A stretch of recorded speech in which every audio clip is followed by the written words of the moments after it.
and I'm coming to you live from the great state of Florida in the United States.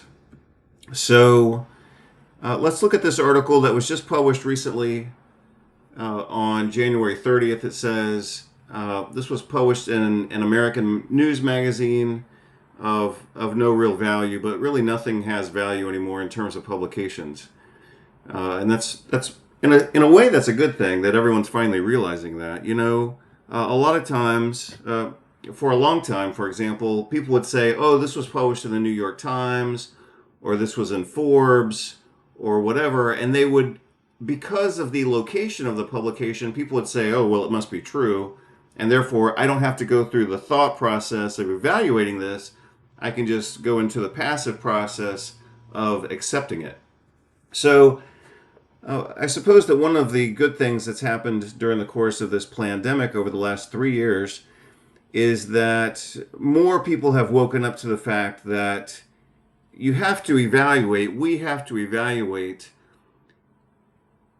information not on the source, but on the value of the information itself. So just because something comes from the World Health Organization, it could be total garbage.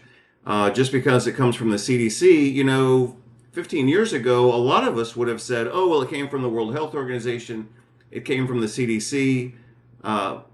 Presumably that means it's been vetted by experts, and so we have to kind of go along with it." Even though we might disagree with it, we would take the fault on ourselves typically, and we would say, again, speaking kind of spontaneously and generally, we would say, "Oh, well, I guess I don't understand this because I'm disagreeing with these experts, and so the fault must be mine because they're the experts." But I think now more and more people are aware that a lot of what gets published is just total garbage. So, when I was growing up, when I was a kid, I remember when I was like 16 years old, up until the time I was about 18 years old, like I wanted to understand what was going on in the world. So I actually had a subscription to Newsweek, as I recall, possibly also to Time magazine.